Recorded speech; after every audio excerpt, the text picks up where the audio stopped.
तो स्वागत है आप सभी लोग का फिर से एक बार अद्वैत क्लास में। मैं आपका दोस्त आपका भाई अनुराग, क्लास 8 का साइंस का चैप्टर 1 क्रॉप्स एंड एग्रीकल्चर हम लोग पढ़ रहे थे, है ना। टॉपिक एक बच गया था, हार्वेस्टिंग, थ्रेसिंग, क्रॉप प्रोटेक्शन और कुछ क्रॉप एनिमल हस्बेंड्री के बारे में। उसको आज इसी वीडियो में खत्म कर लेंगे हम लोग, ठीक है। तो ध्यान से अच्छे तरीके से बैठना।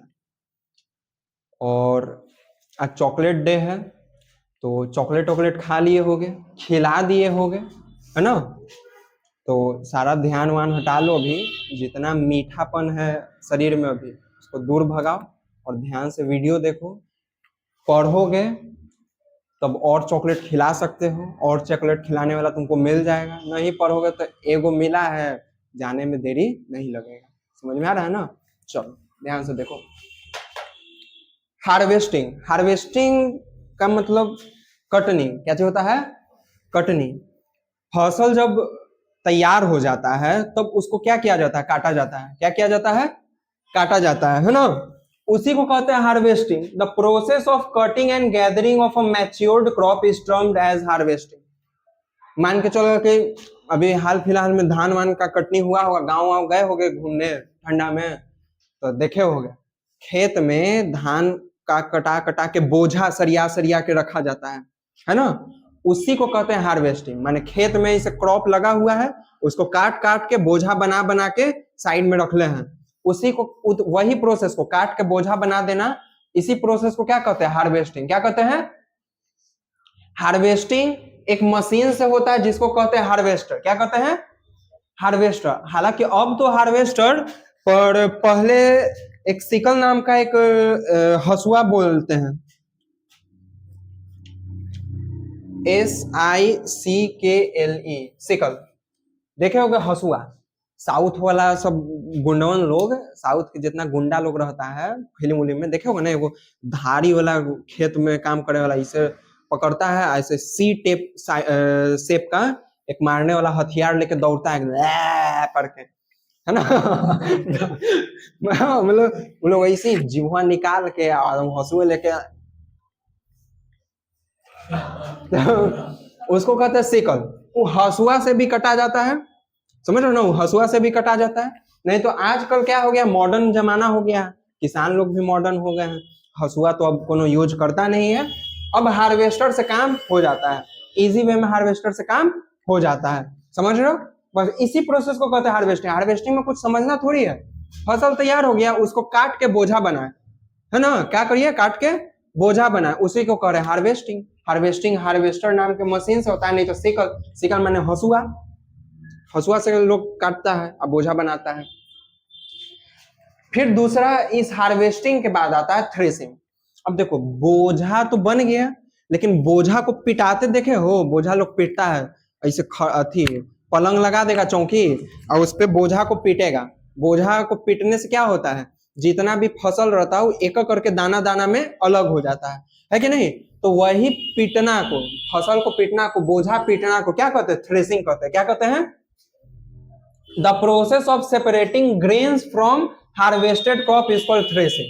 क्या कि बोझा में सब अनाज लगा हुआ रहता है, उसको एक एक दाना, छोटा छोटा अनाज के दाना रहता, अलग करना है ना। तो हाथवा से चुन चुन के तो होता नहीं है, वैसे तो दिक्कत हो जाए, इम्पॉसिबल है। लोग क्या करता है, बोझवा लेता है, इसे पीटता है। पीटने से क्या होता है? एक एक दाना सब अलग हो जाता है। इसी प्रोसेस को कहते हैं थ्रेसिंग। क्या कहते हैं? थ्रेसिंग कहते हैं। इसके लिए भी एक मशीन आता है जिसको कहते हैं थ्रेसर। क्या कहते हैं? थ्रेसर। बस ध्यान ये देना कि आजकल एक और मशीन आ गया जिसका नाम है कंबाइन। क्या नाम है? Combine, COMBINE, combine. एक कंबाइन ऐसा मशीन है जो एक के मशीन में हार्वेस्टर वाला काम भी कर देगा और थ्रेसर वाला भी काम कर देगा।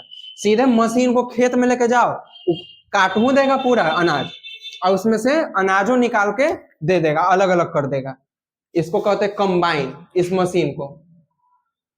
समझ रहे हो ना। ऐसे देखो अलग अलग मशीन है। हार्वेस्टिंग के लिए हार्वेस्टर मशीन है, थ्रेसिंग के लिए थ्रेसर मशीन है। पर थ्रेसिंग हार्वेस्टिंग एक के मशीन में अब हो जाता है, जिसको कहते हैं कंबाइन। क्या कहते हैं? कंबाइन कहते हैं, ठीक है। इसके बाद जब बोझा कटाएगा फिर पिटाएगा तो उसमें रहता है अनाज, अनाज के साथ साथ बहुत रहता है भूसा उसा, है ना, भूसा ही सब रहता है। अब उस भूसा को अलग किया जाता है, कैसे? फटक के, फटक के भी किया जाता है। नहीं तो सबसे इजी मेथड, ज्यादा अगर भूसा रहा तो उसको हटाने का एक तरीका होता है, गांव में देखा होगा, ऐसे पंखा ऐसे लग गया, पंखा चल रहा है, और सूप में अनाज सब लेता है और ऊपर से डालता है धीरे धीरे करके, अब पंखा चलता है, अनाज के साथ साथ भूसा भी नीचे गिरता है। हवा के कारण क्या होता है, भूसा सब साइड हो जाता है, अनाज वही जगह पे गिर जाता है, एक ही पॉइंट पे। समझ रहे हो ना? इसी को कहते हैं विनोइंग। क्या कहते हैं? विनोइंग। क्या कहते हैं? विनोइंग, है ना। भूसा ये सब अलग करना अनाज से, जो कि हवा के माध्यम से होता है ना। ऐसे सूप करके, सूप में अनाज ले रहते हैं भूसा वाला, इसको ऊपर से ऐसे गिराते हैं, बगल में पंखा रहता है, पंखा चलता है तो जो भी भूसा है वो हवा के माध्यम से दूर भाग जाता है, अनाज भारी रहता है वही पॉइंट में नीचे आ जाता है।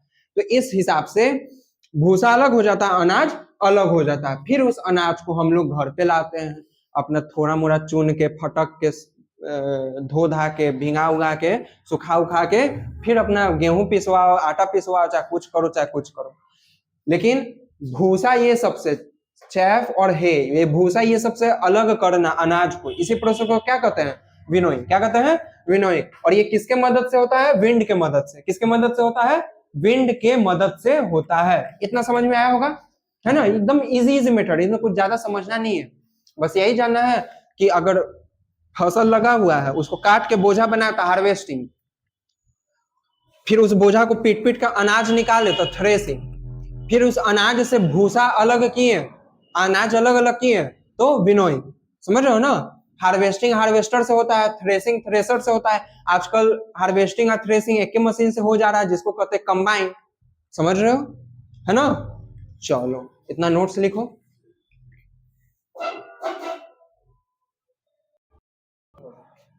हाँ, तो अब हम लोग को पढ़ना है स्टोरेज ऑफ फूड ग्रेन। कटा गया, छटाया गया, सब चीज अनाज उनाज निकल गया, उसके बाद क्या करेंगे? फेंक देंगे? नहीं, अनाज को फेंकेंगे नहीं। क्या करेंगे? स्टोर करके रखेंगे। क्या करेंगे? स्टोर करके। क्यों? ताकि आगे चल के हम लोग खा सके। देखो, हर अनाज एक एक मौसम में उगता है ना, एक एक स्पेसिफिक मौसम में उगता है।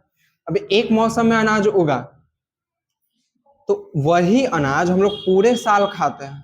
तो अनाज वो कहाँ से आता है? स्टोर किया हुआ अनाज रहता है ना, जिसको हम लोग अच्छे से पैक करके रखते हैं। पैक कैसे किया जाता है?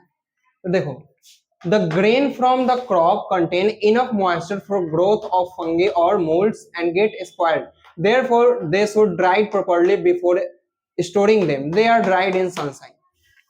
जब कटानी छटानी होने के बाद अनाज आता है तो उस अनाज में काफी नमी होता है। क्या होता है? नमी होता है। देखो ध्यान से पढ़ो, चॉकलेट डे या टेडी डे के फेरा में नहीं रहो, समझा। पढ़ोगे ध्यान से तो कुछ देर में एक आध गो शायरी वायरी सुना देंगे, जाके चिपका देना। कहाँ पे?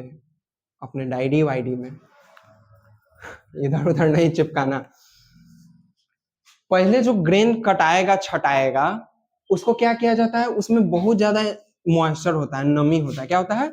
नमी होता है, मॉइस्चर होता है।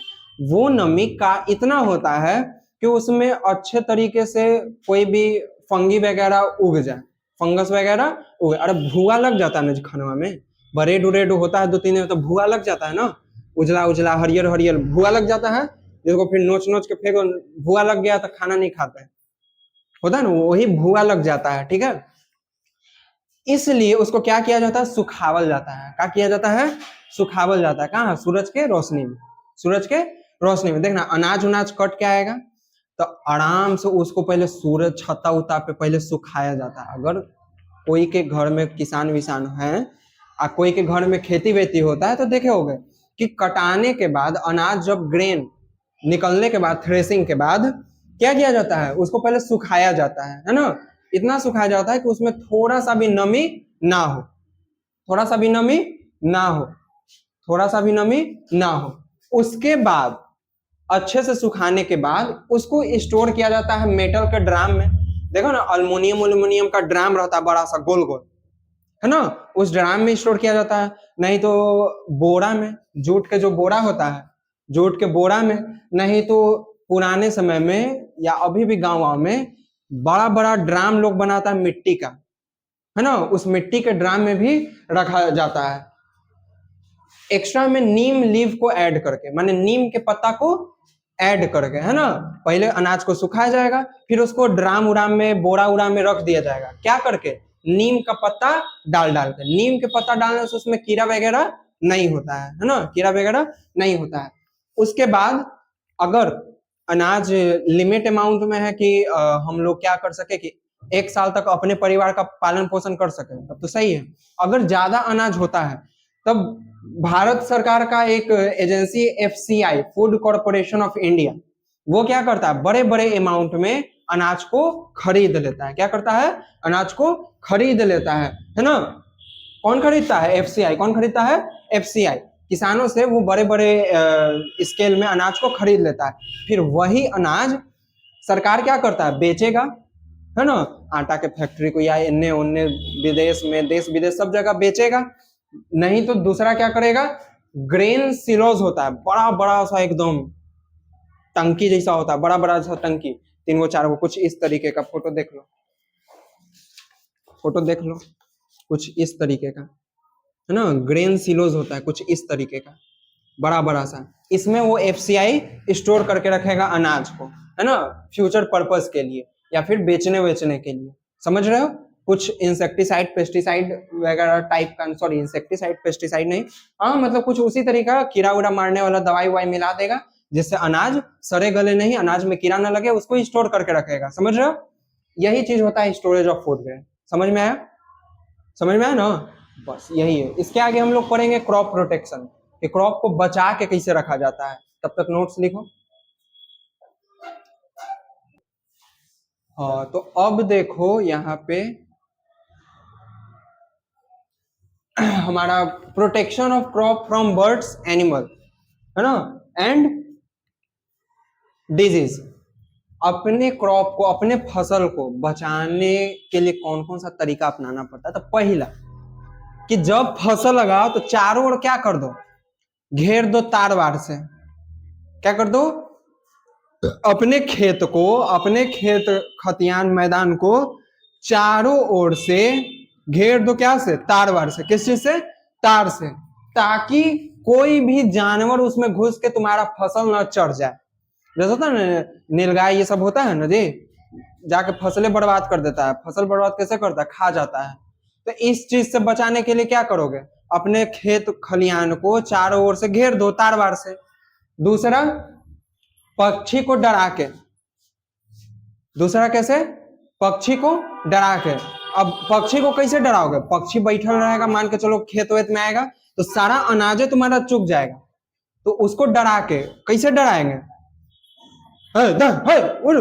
भग भग, इस तरीके से करके। नहीं तो ड्राम उड़ाम लेकर पटापट एकदम टन टन टन टन। और पक्षी का उड़ाने का बात हो रहा है तो संभल के रहना, अभी कबूतर आ तोता नहीं बन के इन्हें उन्हें निकलना, नहीं तो पक्षी के उड़ाने वाला लोग है ना, है करके उड़ाएगा, मारवो करता है सब, समझ रहे हो ना। तीसरा, बाय किलिंग पेस्ट। पेस्ट किसको कहते हैं, चूहा वगैरह या कोई भी कीड़ा मकोड़ा जो खेत वेत में रहता है, गड्ढा उड्ढा कर देता है ना, अनाज उनाज भी खाता है, उसको मार के। तो उसको मारने के लिए क्या क्या यूज किया जाता है, पेस्टिसाइड और इंसेक्टिसाइड। ध्यान ये देना कि पेस्टिसाइड और इंसेक्टिसाइड अगर जब भी यूज करो खेत वेत में, तो अच्छे से नाक मुंह को एकदम कवर कर लो, हाथ हाथ में ग्लव्स लगा लो, है ना, और तब तो बड़े सिक्योरिटी से। नहीं तो ये सब जौहर होता है, मारने चलोगे चूहा, कहीं पता चला कि जलेबी पूरी मस्त है, तो इस चीज का ध्यान देना, है ना। और क्या हुआ जी,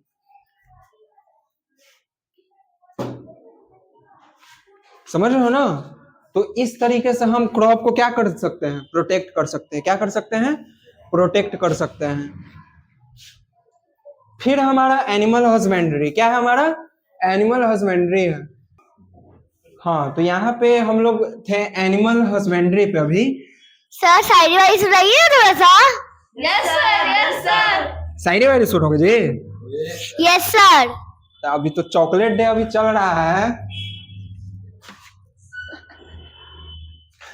चॉकलेट डे चल रहा है, तो शायरी वायरी का क्या सीन है कि शायरी वायरी सुनोगे? सुना देते हैं एकाध गुरु को।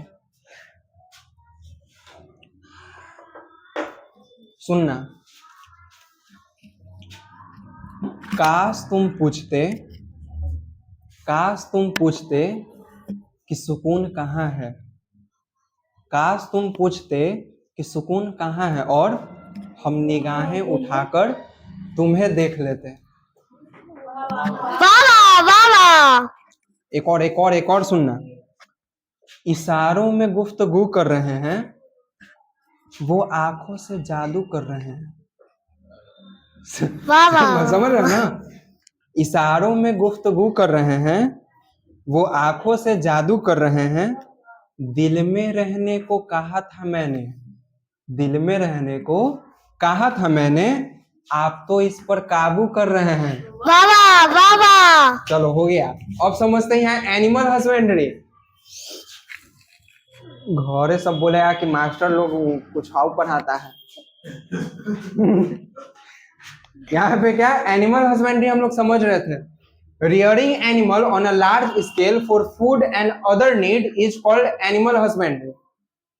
जानवर को पालना किस चीज के लिए? अपने पालन पोषण के लिए या अपने जरूरी सामान के लिए, उसी को कहते हैं एनिमल हस्बेंड्री। क्या कहते हैं? Animal husbandry.